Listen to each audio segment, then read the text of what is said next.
Shaquille O'Neal said something recently that stopped the entire basketball world in its tracks. He was talking about fear, about the kind of fear that real players carried into every single arena they walked into during the era when this game was still a war. And what he said about LeBron James was not complicated. It was not wrapped in careful language or diplomatic qualifications. It was just the truth, delivered in the most direct way possible. He said, "I've heard players say, including myself, that they feared Mike. I've heard players in the next generation say they feared Kobe. I've never really heard any players say they fear LeBron.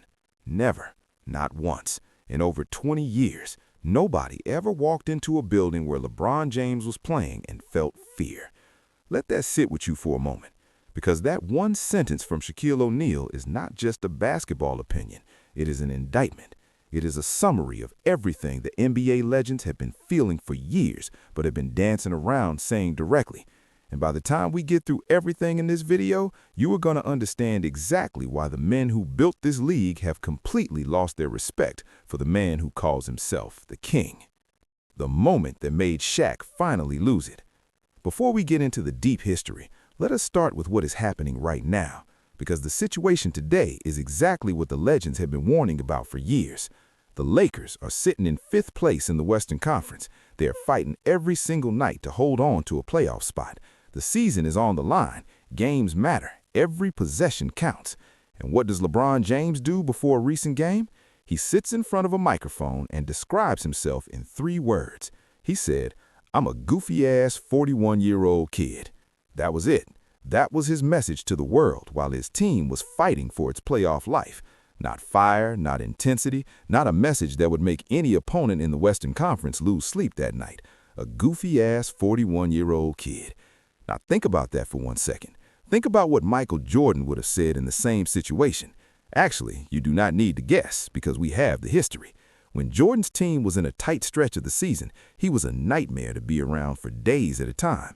He did not give press conference jokes. He did not describe himself as goofy. He stared through people. He made them uncomfortable. He made the air around him feel different, and his opponents felt that. They felt it before tip-off, during warm-ups, and all the way through the final buzzer. Kobe Bryant was the same. The Mamba stare was not a performance for the cameras. It was a genuine psychological weapon. Grown men, professional athletes, elite competitors who had been playing basketball their entire lives would walk past Kobe on the court during warm-ups and feel something change in their chest. That is what fear looks like at the highest level of the sport. With LeBron, you get TikTok dances. You get warm-up routines where he throws a basketball high in the air, waits for it to land, squats with the whole team, and then jogs off. You get shirtless pregame performances for the cameras in the front row. There's even a broadcast clip of a reporter struggling to describe what they were watching during the new Lakers pregame ritual, calling it something that looked like a middle school drama club rehearsal. And Shaq has been the loudest voice saying what every old school fan already knows deep down. When you look at those videos, you understand immediately why no player in this league has ever said they fear LeBron James. Here's the thing. Shaq is not alone in this. He's the most vocal, but he is not the only one. Because Kevin Garnett, one of the most intense and psychologically dominating players in the history of this sport, basically came out and confirmed the same thing about LeBron that Shaq has been saying. Garnett talked about the 2010 NBA Finals between the Celtics and the Lakers, and he said the Celtics did not give a single thing about LeBron James during that series. He said they did not fear him. He said they did not believe LeBron and his team could beat all 5 of them, and the result backed that up completely. The Celtics broke LeBron in Game 5 of that series, not physically, psychologically. They took him apart piece by piece until there was nothing left. Now compare that with the stories about Michael Jordan. There are documented accounts of players being afraid to check into a game because Jordan was on the floor, afraid to check in. These were professional basketball players who had been competing their whole lives, and the thought of being on the same court as Michael Jordan made some of them hesitate. That is not an exaggeration. That is the documented reality of what it felt like to compete against a man who had turned dominance into an art form.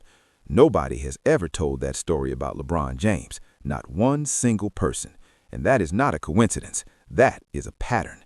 That is the consistent reality of a player who has spent over 2 decades in this league without ever creating that kind of psychological impact on his opponents. Now, let us talk about the exact moment when the legends officially checked out on LeBron James, because it was not gradual.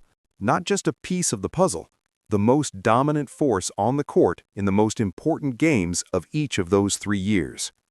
The team hopping that killed the legacy. And this brings us to the single biggest argument that the legends have against LeBron James being placed in the same conversation as Jordan and Bird and Magic. The decisions, the team changes, the management of circumstances that made sure LeBron was never truly tested the way the real greats were tested. In 2010, LeBron gave us The Decision, an hour-long television special to announce that he was leaving Cleveland and going to Miami to join Dwayne Wade and Chris Bosh. He could not beat the Boston Celtics on his own. He could not figure out how to get Cleveland over the top. So instead of staying and solving the problem, he left. He assembled a super team in a different city with 2 other stars and called it leadership. The real legends did not do that. Larry Bird stayed in Boston. Magic Johnson stayed in Los Angeles. Michael Jordan stayed in Chicago. They stayed and they built something in one place, and they made that place into a dynasty through their own individual greatness and their ability to elevate the players around them. They did not run to a better situation the moment things got hard. When the Miami situation ran its course, LeBron went back to Cleveland because Cleveland now had Kyrie Irving and the assets to bring in Kevin Love. When Cleveland ran its course, he jumped to the Los Angeles Lakers to pair up with Anthony Davis. Every single move calculated, every single move designed to give himself the best possible chance to win a championship while never fully committing to making one organization into a dynasty through loyalty and sacrifice. Shaq sees this for exactly what it is, not dominance, manipulation. A man who did not conquer the league through force, but who carefully managed his circumstances to make sure the league came to him on terms he controlled. And this is why when Shaq was asked recently for his all-time starting 5, he left LeBron off the list entirely. He chose Michael Jordan, Kobe Bryant, and other legends who earned their place through blood and loyalty and sustained dominance. And the basketball world noticed, because when one of the greatest players in the history of the sport builds a starting 5 without including the man the media calls the greatest of all time, it says something that cannot be dismissed. The 82-game gaslighting. Now let us talk about something that genuinely made Shaq angry. Because LeBron sat down on his Mind the Game podcast in January and said something that was one of the most disrespectful things he has ever said to the generations of players who came before him. He said that playing 82 games today is physically harder than playing 82 games in the 1980s and 1990s. His argument was about pace and space, about running in an open gym, about the modern game being more physically demanding because of the speed at which it is played. This is complete nonsense, and Shaq knows it better than anyone alive, because Shaq played in the era that LeBron is claiming was easier.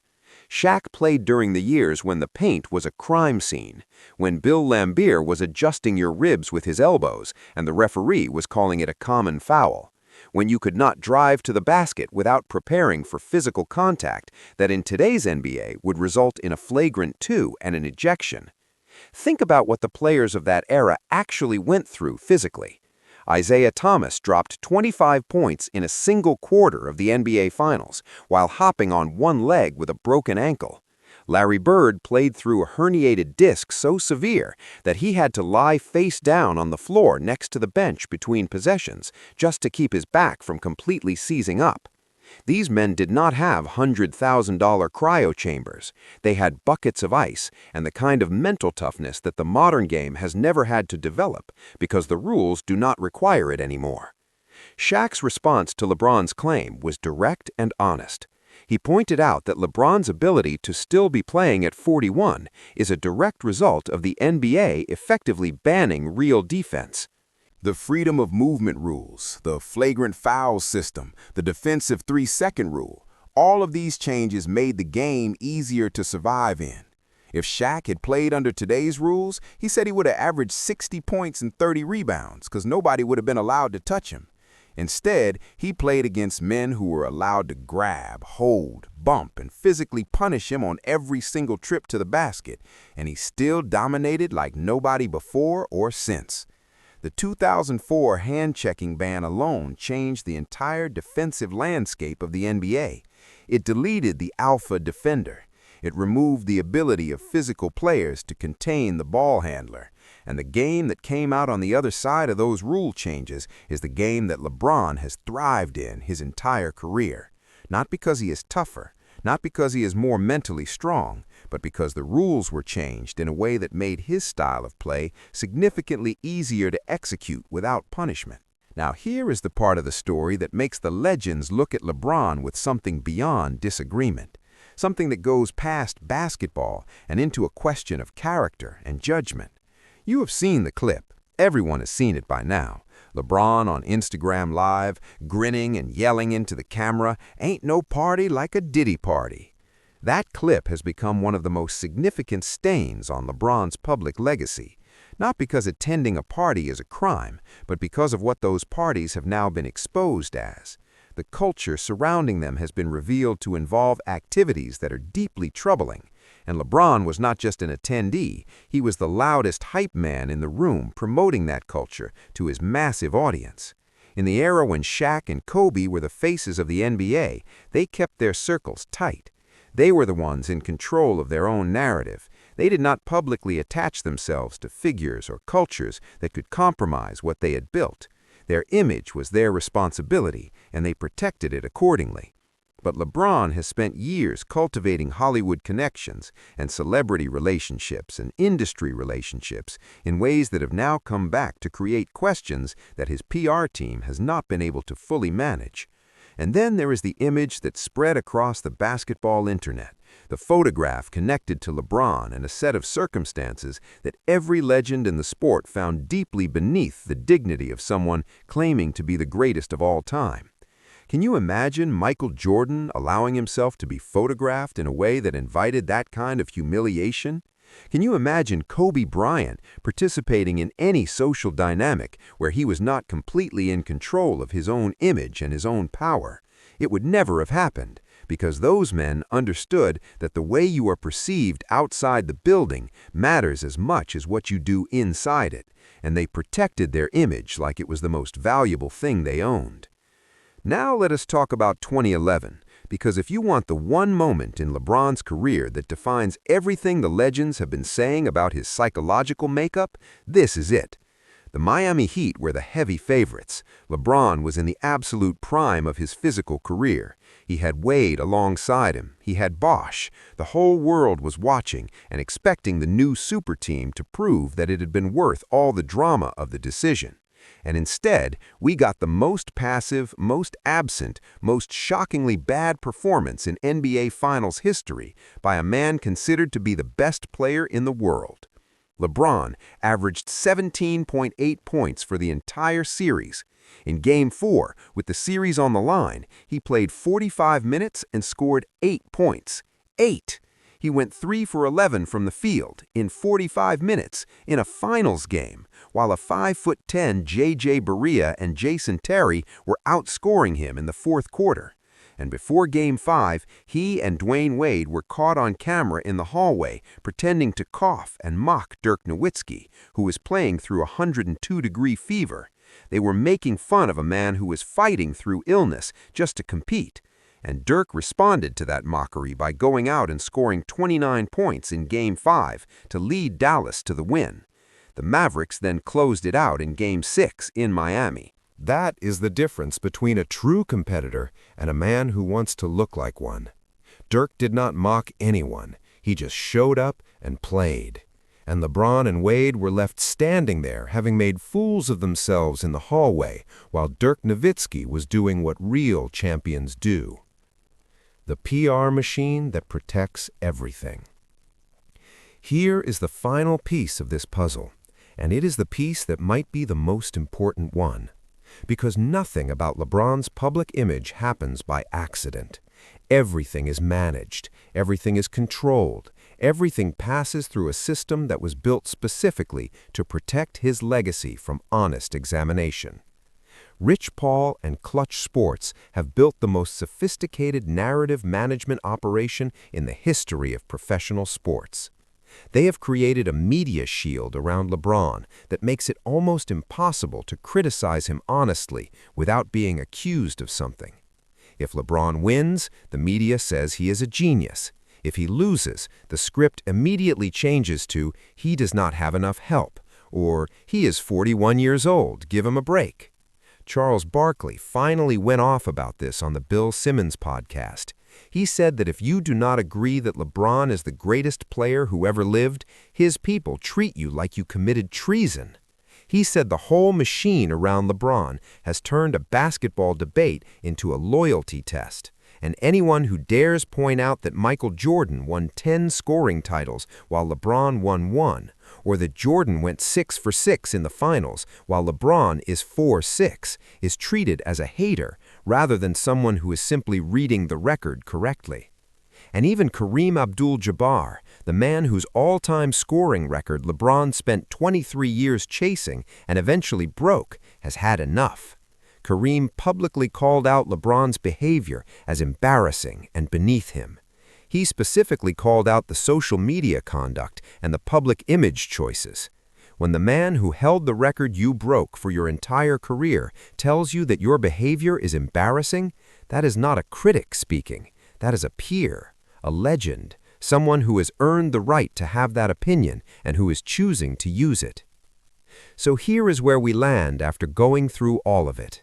The fear factor that is missing, the self-coronation that turned legends away, the one scoring title in 23 years, the 4-6 finals record, the team hopping from Cleveland to Miami to Cleveland to Los Angeles, the gaslighting about the difficulty of today's 82-game schedule, the Diddy Party promotion, the 2011 choke that should have ended the GOAT conversation before it ever truly began, the PR machine that protects him from every honest question.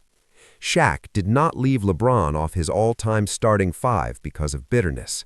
He left him off because when you look at every single standard that the basketball legends have always used to define greatness, LeBron does not clear the bar the way the men above him cleared it. Dominance in the moments that matter most, fear that opponents carry into the building with them, loyalty to an organization and a city, a willingness to stay in the fire until you figure out how to win without changing the entire setup around you, a psychological presence that makes the people competing against you smaller just by being in the same room. Jordan had all of it, Shaq had all of it, Kobe had all of it, and LeBron James, for all his talent, for all his longevity, for all the points he accumulated over 23 seasons in a league that changed its rules in ways that made his style of play easier than it has ever been for any superstar before him, never created the kind of fear that the greatest players in history created as naturally as breathing. Shaq is not bitter. He is not jealous. He is a man who played the game when it was still a war, and who has zero interest in pretending that what he sees today deserves to be placed on the same shelf as what he lived through. The King title is a marketing slogan, and the legends know the difference between a slogan and the truth.